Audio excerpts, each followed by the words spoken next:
Thank you very much. Yes, hello. I didn't really come with a plan today, so I've just kind of been listening to what's been going along, and I expect I'm not the only person who's kind of learnt something and been quite amazed. I think the most amazing thing that I've picked up is that 6,000 people lost their jobs in Fleet Street at the time of the Wapping Dispute, and in the midst of that, nobody fired Melanie Phillips or Richard Littlejohn. An enormous oversight, in my opinion, something that needs rectifying as soon as we reasonably can.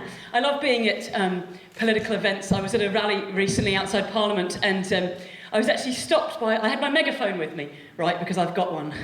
And my mother spent a lot of money on piano lessons, only to discover that my natural instrument of choice is the loud hailer. But I was walking through Parliament Square with my megaphone on my back, and a police officer stopped me and said, "Excuse me, madam, could you tell me why you're carrying a megaphone in Parliament Square?" And I said, "Yeah, my iPhone's broken." And this is true. He nodded and I kept walking, so that's okay. If you were thinking of starting a revolution, use that excuse. Yeah. My favourite, over the summer, I was in Edinburgh at the Fringe doing a daily political panel show that I was hosting, and one of my favourite stories that came up, I don't know if you saw, was the story about George Osborne and press photographs. This is completely true. Over the summer, George Osborne issued a memorandum to the press saying he didn't want to be photographed next to any more chandeliers. Now, I know a lot of you have this problem, don't you? Just lounging around on a chandelier. There's another photo. I'm just checking now. I see this press here. Is there any caviar on my chin? Can we check? It's awkward, isn't it, when you're forever leaning on a chandelier? And so he said instead he would rather be photographed in a fluorescent jacket and a hard hat. Because he obviously thinks, which makes it sound like he's going to a fancy dress party as a poor person. But I sort of believe in, wherever we can, kind of, like addressing these issues kind of humorously and in an interesting way. So if anyone does see him in his hard hat and his fluorescent jacket, my suggestion is that we immediately follow him round with a guy dressed as a Native American and the rest of the village people.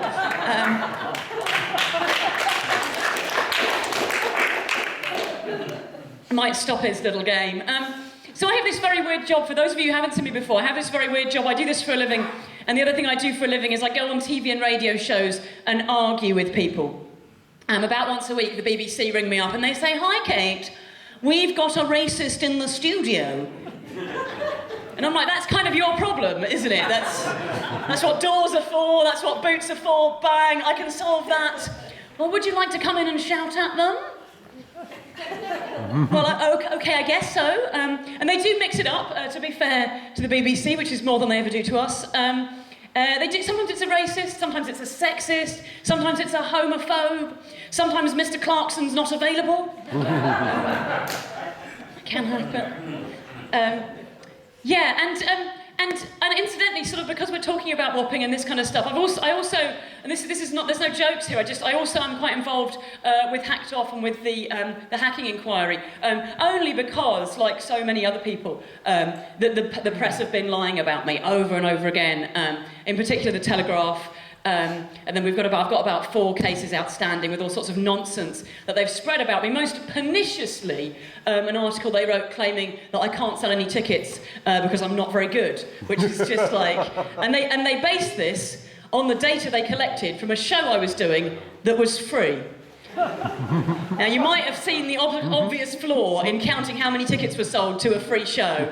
The answer's always going to be 0. That's the point. It's free. You can't sell tickets to a free thing. It doesn't really work like that. And I've also got a case outstanding with the police because another columnist from the Telegraph decided to tweet me a death threat.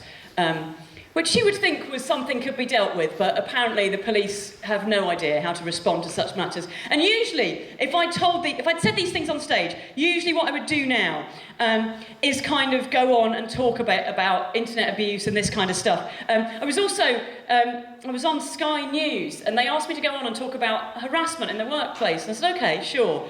And while I was on, they sat me next to the former editor which one is it? Oh, one of the lad mags, FHM or something like that. Anyway, they're all the same. They're all indistinguishable, very much like the rubbish they churn out.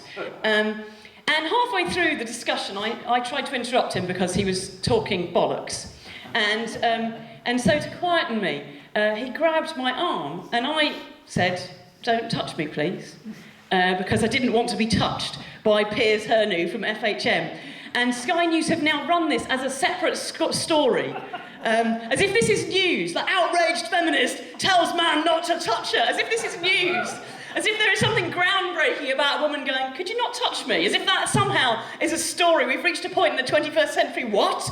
A woman doesn't want to be touched on the arm? Quick! Get the media here. Goodness only knows what's happening in Syria. My arm is apparently now where the centre of the media is. And I would normally talk some more because it's all very recent. But in terms of internet abuse, I'm in a bit of a bad headspace for that because I was on the Big Questions again on Sunday. And we were talking about internet abuse. And when you complain about internet abuse, you piss a lot of people off. And the people you piss off are internet abusers. This is like starting a fight with a boxer. I realise that I was walking into a hornet's nest and I knew that was going on. But it means that I'm a bit raw at the moment when it comes to talking about internet abuse because I've been on the receiving end of a lot of it. And it's horrific. Thousands and thousands of messages. Mostly just outrageous sexism and disgustingness. And I was on with Connie St. Louis, the science journalist who broke the Tim Hunt story.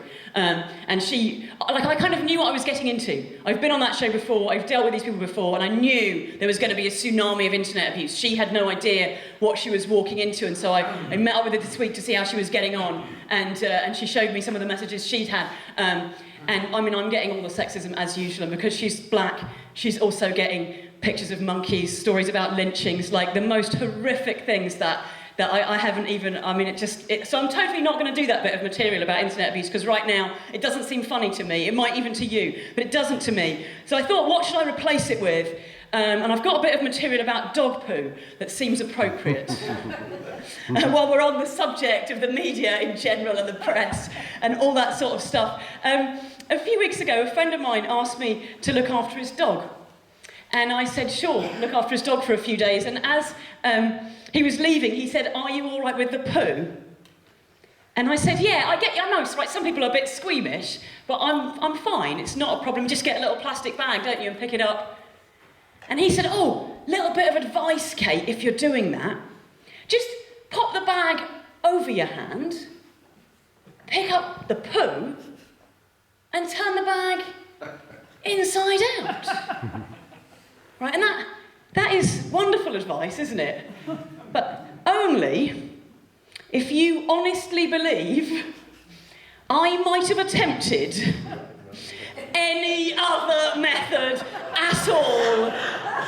Like, what else could you do? I mean, there's run round behind the dog at speed and hope for the best and fasten the bag to the tail. Force the dog to eat the bag and hope it comes out in the right order. Or my personal favourite, put the dog in the bag and seal it. That will solve the problem. So in lieu of doing some material about the press or internet abuse that I'm way too out of my depth with at the moment, a short routine about dog poo.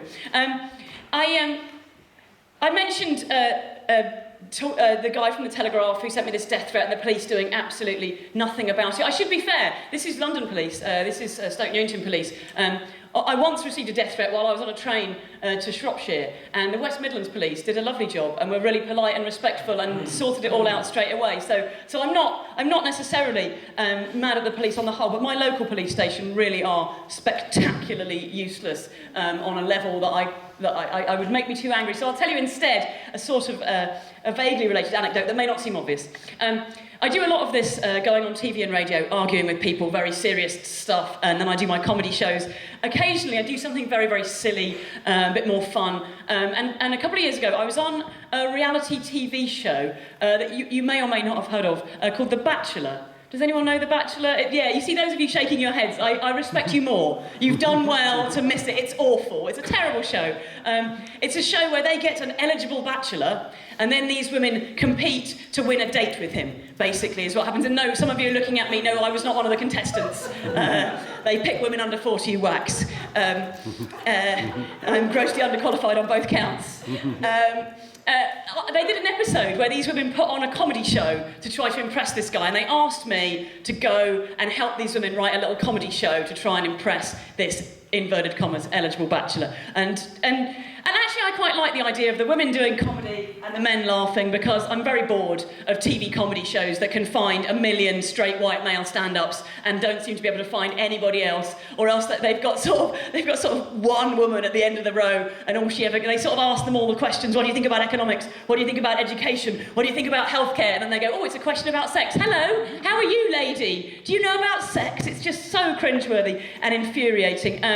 But even that is a bit me justifying something. The truth is, I went on The Bachelor because they were filming it in the south of France. If I'm totally honest with you, I would probably have shit in a bag for the free holiday. I spent a week in the south of France getting drunk with a bloke called Tony, who makes reality TV shows, and it's quite weird. It's not somebody I would normally get to meet, but you know, anything you've seen, anything you've heard of, anything like The Apprentice, Big Brother, he's worked on all of these shows, so quite an interesting person to ask some questions to. And I bet you would do what I did, get a few free drinks in, and then ask him about the reality TV shows that never got made. The ideas that never quite got on our screens. And this one idea is so good that we might need another fundraiser. We have to make this show. Tony wants to make a show where we take senior level, high-ranking police officers and get them to spend a week sleeping on the streets homeless.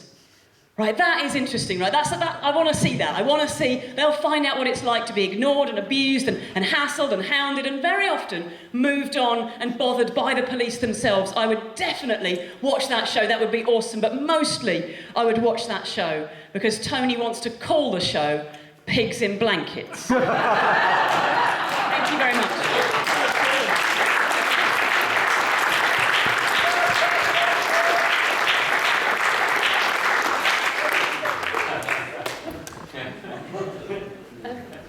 Well, thank you very much, Kate. I'm trying to keep a straight face so that I can carry on sharing, but it's very difficult after Kate. Thank you very much, Kate Smurthwaite.